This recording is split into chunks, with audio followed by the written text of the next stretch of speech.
But I'm just saying The that amount of empathy that I have for you right now is just Bill Burr doesn't do small talk. He does verbal demolition. I can't believe your relationships don't work out. Today, you're about to witness 10 times he utterly annihilated talk show hosts on national TV and live podcasts. No fluffy transitions, no fake smiles, just Burr's trademark blend of blunt truth and razor-sharp satire as he calls out clumsy questions, bogus setups, and empty platitudes. From Jimmy Kimmel's Do you have trouble with happiness? Is that hard for you? Oprah's And they say being a mother is the hardest job out there. most difficult job, and Oprah said that.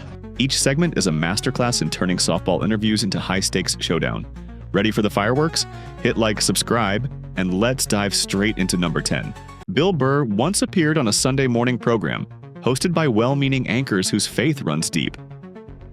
Eager to explore his Catholic roots, they leaned in with earnest questions. So your Christian background is part of the show, or at Yes, least and two I wanted episodes. to talk to you about Jesus after this. Well, the only reason why I bring it up is some people thought maybe you went a little too far. You know. As far as what? Well, they thought that maybe you were being disrespectful to the Christian religion. Who did? I'm telling you, you need to Google.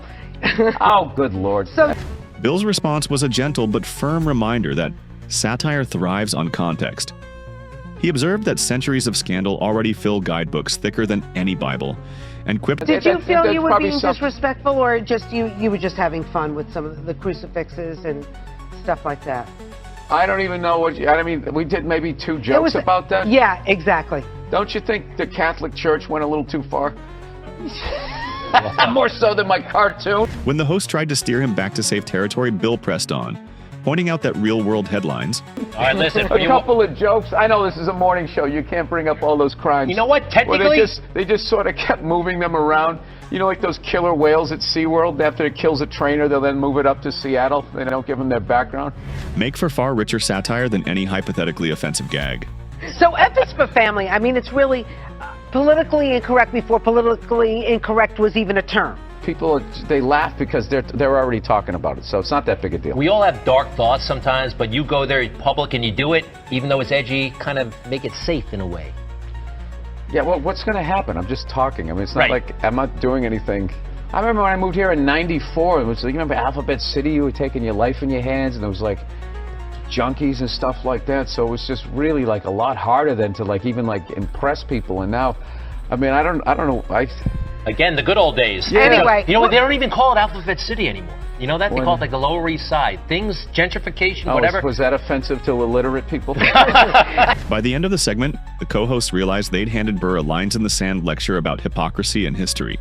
Heads F like is the for moon. family. There you go. F is for family on Netflix, out right now. He'd be a little more comfortable if he threw some trash around the studio, right? He misses the old New York, and you're not the only I want one. to meet those religious people that got upset. I want to quiz them on their religion. All right, we'll talk about, why did I bring that up? Bill, Why did you bring it up? I'm It's sorry. a morning show. It's supposed to be. The studio cut to break with a newfound respect. Interviewing Burr isn't about soothing fragile sensibilities. It's about facing uncomfortable truths head-on. On a breezy weekend talk show, the host decided to celebrate National Blueberry Pancake Day by quizzing Bill on cereal mascots. Right. You know, I was reading a little bit about you, and it says that you have a tendency to kind of go with your first thought Yeah, because reading makes you sleepy. that's right.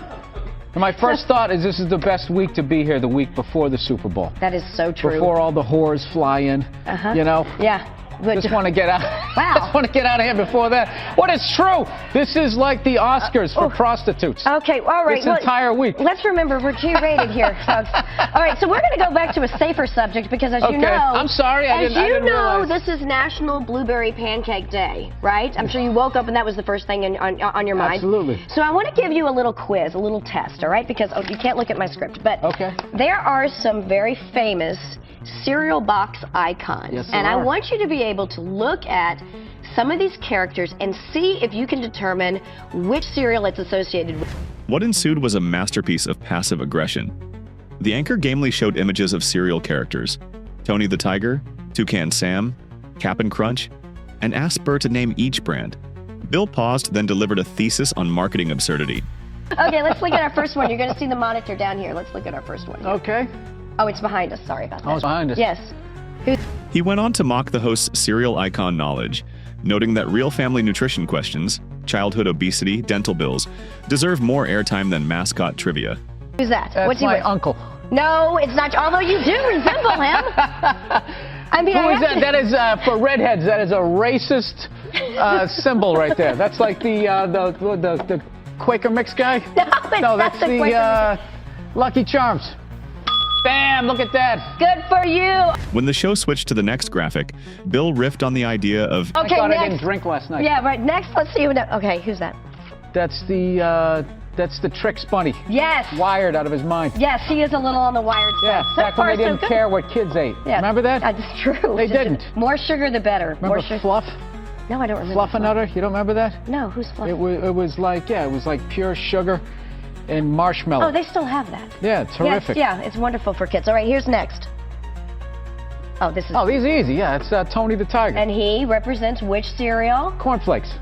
Is that right, or is it? Oh, Oh, I got the cow. it's Frosted Flakes. Oh, my fault. A little bit of a trick one for you. I Okay. think we have two more. Let's see what's next. All right, this guy. Can you see him? Yeah, that's the. Oh, that's one of the founding fathers who said that all men are created equal as long as they're white. Right? Isn't that what it is?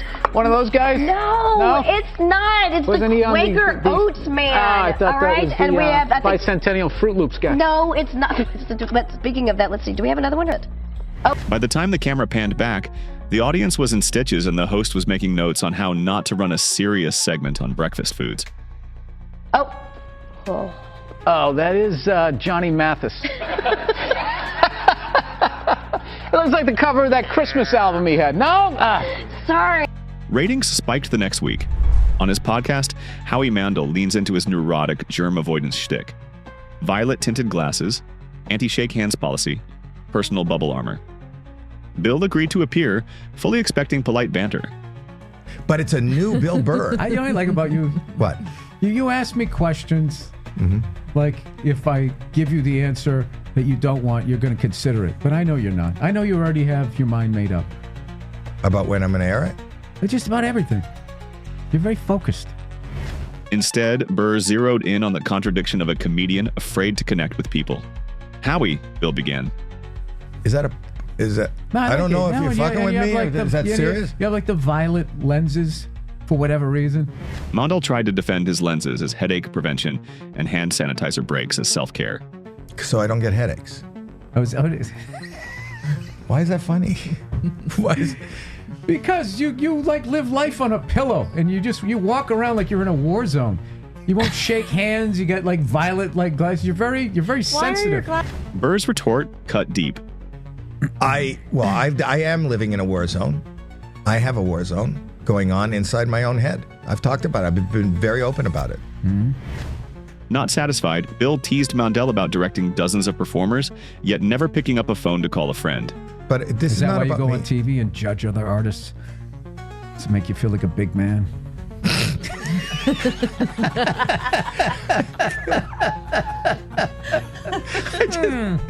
You know, I like the juggling of the pins, but I felt maybe you could have had 5 instead of 4.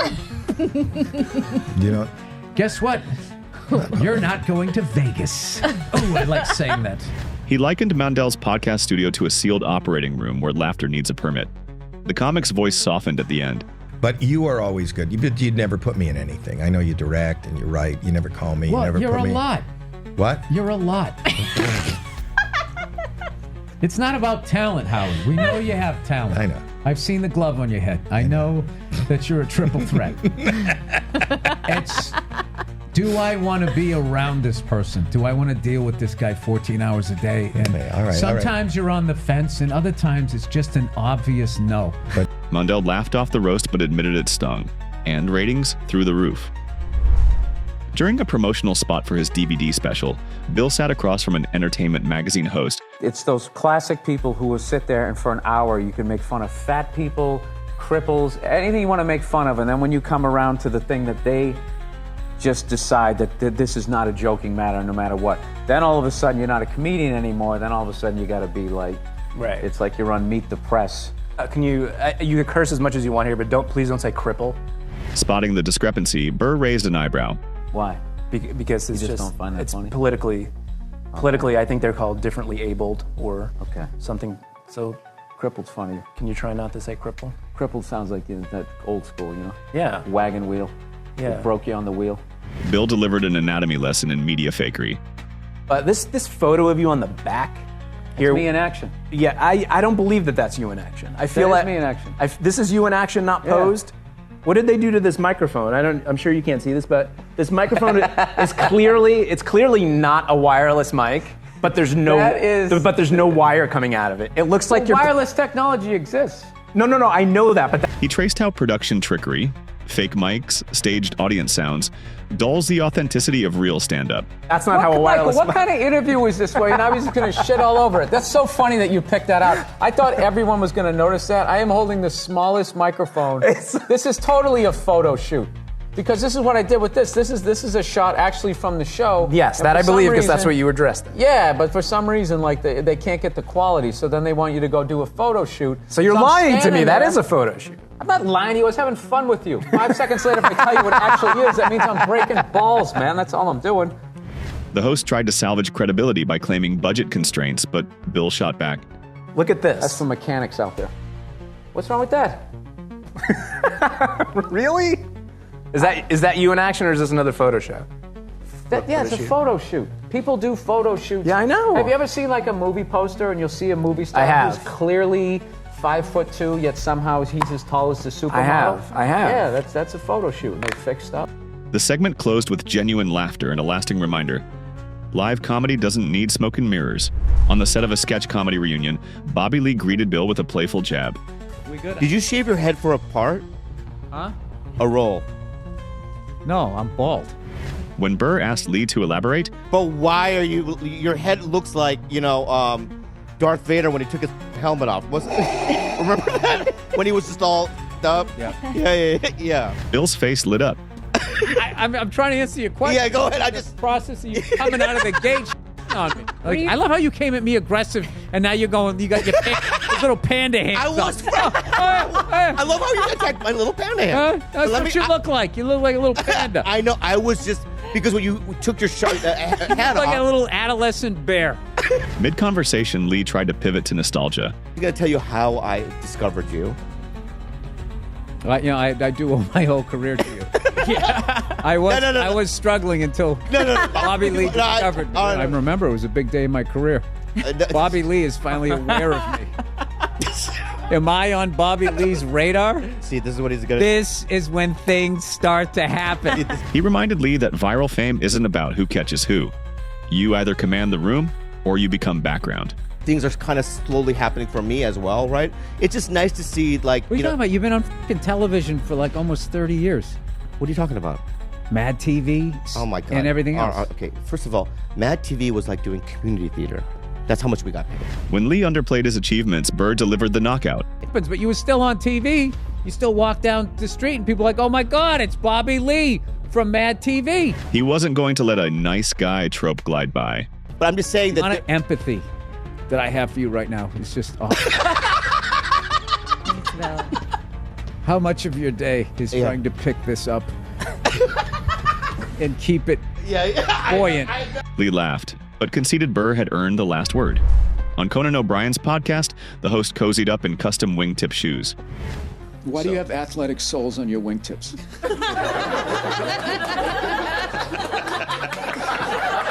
I just noticed. You never that. know. I just noticed that. These are beautiful wingtip shoes, and then at the bottom they just have a little like a rubber grip. Yeah, in case a pickup game of hoop. Leather tops and rubber soles for pickup basketball emergencies. Oh, you're tall. Someone would pick you on the team. All right. Conan's co-host chuckled, but Burr kept the roast rolling. Gold toe socks. Gold toe socks. I'm a banker. What are you, a sitcom dad in the 50s? Honey, I'm home. Hello, I got a new company car. Listen, it's great to be white. Banker by day, buy ball bench warmer by night. I just think, like, you know what? It's just gonna be an argument. I'm gonna give in, and then we're gonna do this dumb shit anyway. So why not just act like I want to do it? You know? And it keeps the peace. I slowly die inside. But as we're doing it, I don't need you to act like you care. When Conan mentioned arguing with his wife to keep the peace, Bill delivered a mini thesis on marital dynamics. You sounded like you were watching a rescue dog commercial. Aww. You want one? No, I work too much. Gas it. Well, I'm sure your wife is always right, too. Just No, she is right a lot of the time. By the end of the episode, O'Brien admitted he'd lost track of his brand persona. Bill closed with, Cheers. See how that works? Very nice. You just agree with them. You talk like this. Ear to ear grin. Have you done? The studio guffawed, and Conan vowed to wear sandals next time. Fox Sports personality Colin Cowherd once questioned Bill's Boston pedigree on air. You seem so reasonable. Our Patriot fans, like, it's so funny, with the Red Sox, it doesn't matter how great you are. Burr's reply was swift. I just love how you go into questions. Okay. So just you let me... seem so reasonable. Okay, what unreasonable Boston person are you going to trash this time? Okay. So with the While Reds... we're discussing politics. When Cowherd pressed, Do you lean a little, can a little Boston of you look at Tom and go, he kind of stuck it to the system. The guy beat the system. Burr unleashed a verbal fastball. Oh, this is such a Real Housewife question. Is his victory somebody else's defeat? He mocked Cowherd's hot takes style. You hate Boston. I get it. You hate Boston, and you're. I don't know what your deal is. I don't know what happened to you when you went to Boston. I don't know what happened. Okay, but I am not their representative. I left more than a quarter of a century ago. I'm sorry you went on the Freedom Trail, and you didn't get to meet Paul Revere or whatever they promised you. By the time the segment ended, even Cowherd was laughing, admitting Burr was the most Boston-pissed non-resident he'd ever met. On Jimmy Kimmel Live, Jimmy asked Bill the cheeriest question imaginable. No, you can't take these guys out. I guess you could eject somebody. Yeah, you could. I don't know. Why did I do that? I don't know I why was you supposed did to it. come out here and You're supposed to be happy. This is how you have trouble with happiness? Is that hard for you? The host leaned forward as if unveiling a state secret. Burr paused, glare sharpening. I'll tell you what bugged me was your fake concern there. The way he leaned in and you squinted your face. I tell you, do you have trouble being happy? No, I don't have a problem being happy. I have a great time being happy as long as nobody asks me that question. Jimmy tried to recover. Bill shot back. Yeah. I mean, I don't know, like, what do I have to do to convince people that I'm not walking around in a rage, but like, if you say something stupid, I'm gonna look at you. When Kimmel pressed again, Burr landed the clincher. Bill Burr, he takes the fun out of absolutely everything. You can see him on his... No, wait a minute. Wait a minute. You ain't leaving on that. I threw a strike and then you had to show your home run ball. Yourself. Unbelievable. Did you want to see that home run again or no? Wait. Yeah, I would. I'd like to see you playing softball where they had the... I used to pitch from a regulation mound. They moved the wall in like 200 feet. Get the out of here. Bill Burr, everybody. The slight return comedy tours. Cue audience roar. Kimmel laughed, conceded the point, and the clip became a staple of late-night roast reels. At Build Series HQ, Oprah Winfrey lauded motherhood as the hardest job on the planet. Bill raised a hand. When you talked about how women praise each other all the time for being mothers, and they say being a mother is the hardest job out there. Most difficult job, and Oprah said that. Oprah said that, yeah. Has your opinion on that phrase changed at all since you've had a kid? No. It's not the most difficult job on the planet. It just isn't. Dude, I did roofing in July. As a redhead, I almost died. There's people that work on like oil. What was that movie that guy made? The fucking, they drove oil. He walked viewers through hair-raising oil rig emergencies, flaming platforms, saltwater nightmares, and reminded them that if parenting topped that list, waterboarding would be a spa treatment. Mark Wahlberg was Deepwater Horizon, yeah. Those guys were working on an oil rig. The fucking thing blows up. They're on fire. They got to jump into water that's on fire. Salty water into their wounds. You got to swim out of that oil and fire and then tread water, praying to God that the Coast Guard is going to get there before the sharks do. Now talk to me about a toddler. Oh, he was so fussy today. He wouldn't eat his peas. Bill's parting line. I didn't think Lance owed anybody, he didn't do anything to me. You know what he did for me? He raised $500 million for cancer research. That's what that lie did. Yeah, it was great. And everybody had the bands on. Remember the bands? Sure. Right? That blocked out the sun, right? No, it wasn't to block out the sun. No risk cancer? Yeah. Now, the whole thing was annoying, and I hated how Oprah was interviewing him and acting like she was dumbfounded that this guy would do this. Like, she's been in show business for 35 years, and she can't, like, wrap her head around some guy doing whatever it takes to get to the next level. Didn't she, for the first 5 years, have, like, midgets who wanted to bang their mailman's boyfriend? But she stood on the heads of those little people for 5 years until she got... And then she's sitting there across from this guy like, so how could you? You know exactly what he's doing. It's the stupidest thing I've ever seen. Ratings spiked, and the segment's Twitter hashtag trended for hours. Sarah Silverman holds a special place in Burr's heart. I'm not related to my next guest, but we fight like siblings. Please welcome brilliant comedian who I love to pieces, but who makes me fucking crazy, Bill Burr.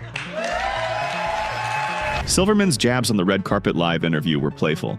She questioned his riffs, corrected phrasing, even teased his memory. But we always fight. We fight often. No, because I go on stage and then you try to correct my jokes. I don't try to correct your jokes. You're like, sometimes. but what if you said if the woman did this because of this? When she challenged him, Sometimes I read interviews with you, and you talk about everything you hate, and if you added it all up, you would get me. But somehow we love each other. Am I correct in saying that? I think that you love me. Because every time we fight, as I'm driving home, I get a text from you that says, you know I love you, right? And I go, yeah, I love you too. That isn't me. Are you fucking serious? Well, my memory isn't good, but I don't remember doing that. I'll show you. What, you saved I can't believe you're... No, text just exists.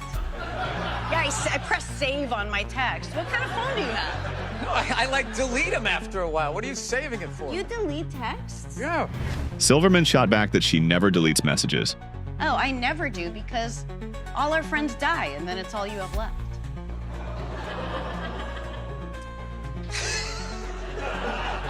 How many of you had? Die? I counted. I have a huge list. I'm 30. 30. Yeah. Get something funny out of that. Burr parried with precise kindness. Who's the guy you think I think you are? I don't know. I don't know who sent you those texts. I'm gonna fucking post them. No, I won't. Okay. I remember driving home and you being like, you know I love you. And I was like, I love you too.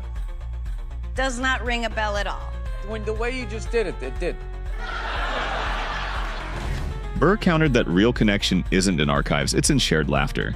As she pressed for more control, I fucking love you. Look at my posture right now. I'm as far over into this chair as I can possibly be. I just feel like I kind of came here to hang out and have a good time, and you just like that intro was just like, yeah. I thought you'd like that. I fucking hate this guy. He's a douchebag, but he came down here. I mean, that's how I heard it. At that moment, Silverman's eyes welled up, not from sting, but from gratitude. That's why her moment sits at number 1. When a heckle becomes a hug, only Burr could turn a live mic into a lifeline. There you have it.